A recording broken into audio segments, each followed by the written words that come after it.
BNP সরকার পরিচালনা করতে পারবে না। ডক্টর মোহাম্মদ ইউনূসকে মুখ খুলতে হবে। সংস্কার কার্যক্রম বাস্তবায়নে আর কোনো স্বৈরশাসকের আবির্ভাব হবে না। কোনো নির্বাচিত নেতা রাষ্ট্রের গণতান্ত্রিক স্বরূপকে ক্ষুণ্ণ করতে পারবে না, কিংবা রাষ্ট্র জনগণের রক্ষকরা ভক্ষকে পরিণত হতে পারবে না। দেশবাসীর তাদের রায়ের প্রতিফলন হলো না, মূল্যায়ন হলো না, এই জন্য তার প্রতিবাদে আমরা ওয়াকআউট করছি। বিএনপির বিদায় ঘণ্টা বাজিয়ে দেশবাসীকে সুখবর দিল জামায়াত আমির। জনগণের দাবিতে তিনি এখন রাজপথে, আর এই রাজপথই আজ উত্তাল জনসমুদ্র। তার কণ্ঠে আজ ক্ষোভ, বুকে আগুন। যে সরকার জনগণের ন্যায্য দাবি অস্বীকার করে, সেই সরকারের ক্ষমতায় থাকার কোনো অধিকার নেই। তারা জনগণের সাথে প্রতারণা করেছে, আর এই প্রতারণার জবাব দিতেই আজ মানুষ রাস্তায় নেমেছে। নির্বাচনের আগে গণভোটের প্রতিশ্রুতি, আর আজ সেই প্রতিশ্রুতি অস্বীকার। এটা শুধু কথা ভাঙা নয়, এটা জনগণের সাথে বিশ্বাসঘাতকতা। এই অন্যায়ের প্রতিবাদে জামায়াত ইসলামের আমির ডক্টর শফিকুর রহমান আজ সরাসরি যুদ্ধের ঘোষণা দিলেন।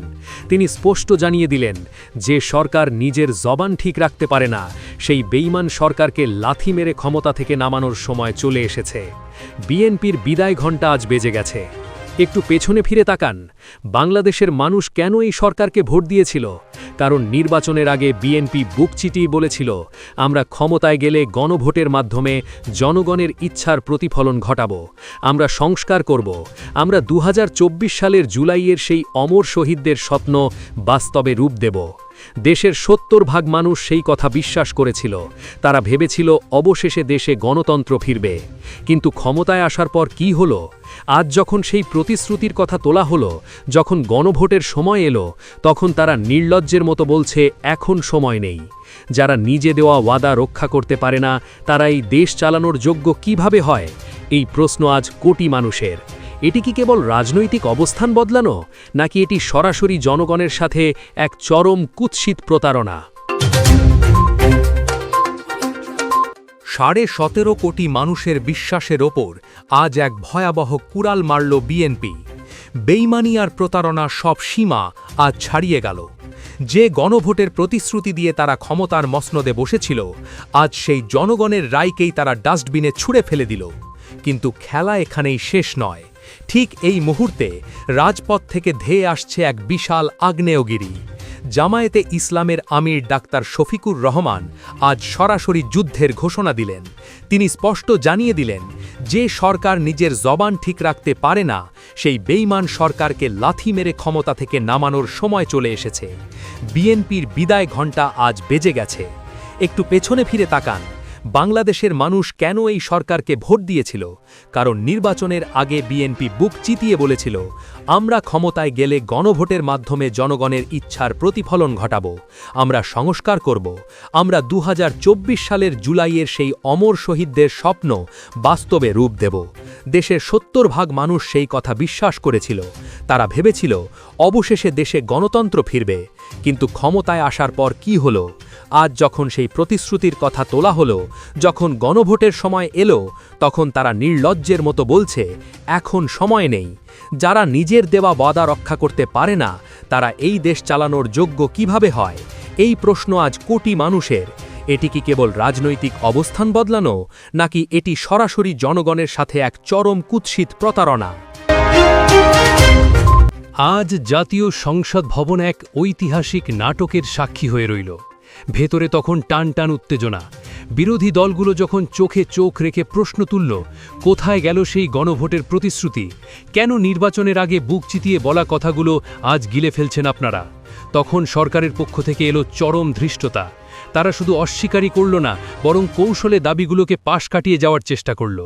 বিরোধী দলের মূল নোটিশ চাপা দিতে আনা হলো আলাদা নোটিশ। আলোচনার নামে চলল ঘণ্টার পর ঘণ্টা কালক্ষেপণ। কিন্তু দমানো যায়নি প্রতিবাদী কণ্ঠকে। ঠিক সেই মুহূর্তে ইতিহাসের চাকা ঘুরে গেল। জামায়াত আমির ডাক্তার শফিকুর রহমান এবং 11 দলীয় জোটের নেতারা এক মুহূর্ত সময় নষ্ট না করে ঘৃণা ভরে সংসদ ভবন থেকে ঝড়ের বেগে বেরিয়ে এলেন। তারা বলে গেলেন, যেখানে জনগণের রায়ের অপমান হয়, সেই সংসদের ছাদের নিচে আমরা আর এক সেকেন্ডও থাকব না। সংসদের বাইরে এসে যখন ডাক্তার শফিকুর রহমান গণমাধ্যমের সামনে দাঁড়ালেন, তার চোখে মুখে তখন প্রতিবাদের আগুন। তিনি সরাসরি প্রশ্ন তুললেন, যে সরকার ক্ষমতায় আসার আগে দেওয়া পবিত্র প্রতিশ্রুতি রক্ষা করতে পারে না, সেই বেঈমান সরকার জনগণের পবিত্র আমানত রক্ষা করবে কিভাবে? যে মুখ দিয়ে তারা গণভোটের কথা বলেছিল, আজ সেই মুখ দিয়েই কিভাবে তা অস্বীকার করছে? মিথ্যাবাদী আর ওয়াদাভঙ্গকারীর জায়গা এই দেশের ক্ষমতার চেয়ারে হতে পারে না। তিনি আরও গর্জে উঠে বললেন, আমরা জনগণের দাবি নিয়ে সংসদে গিয়েছিলাম, কিন্তু যেখানে সাধারণ মানুষের রায়ের কোনো মূল্য নেই, সেখানে আমাদের বসে থাকা মানে জনগণের সাথে বেইমানি করা।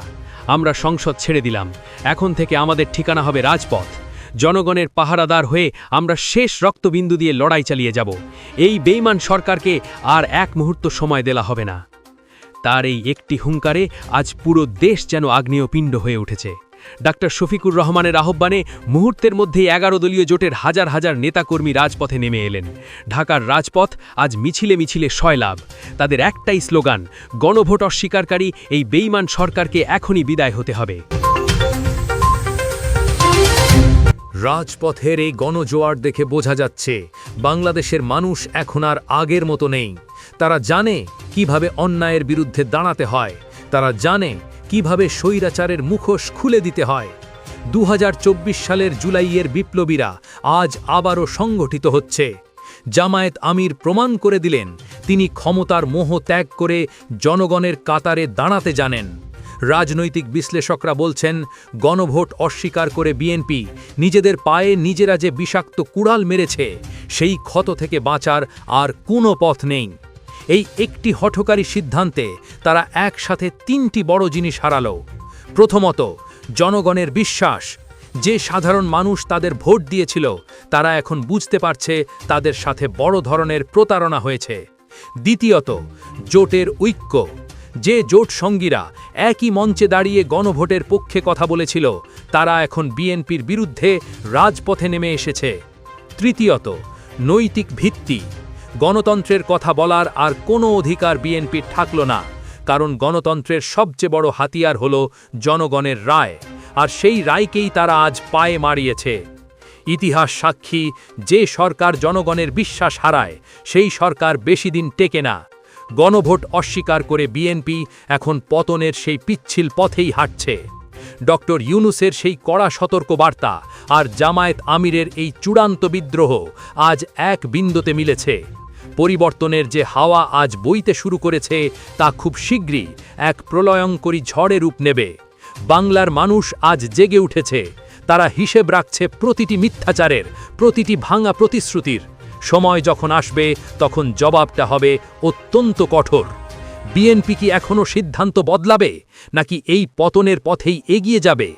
11 দলীয় জোটের এই আন্দোলন কি পারবে গদি উল্টে দিতে? সময় বলে দেবে। গণভোটের এই দাবি নিয়ে আপনি কি ভাবছেন? বিএনপি কি সত্যিই নিজেদের বেইমানি ঢাকতে পারবে?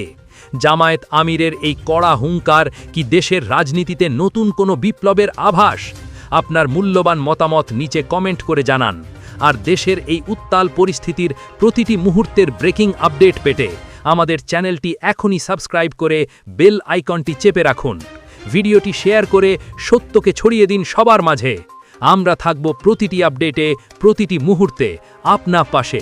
ধন্যবাদ।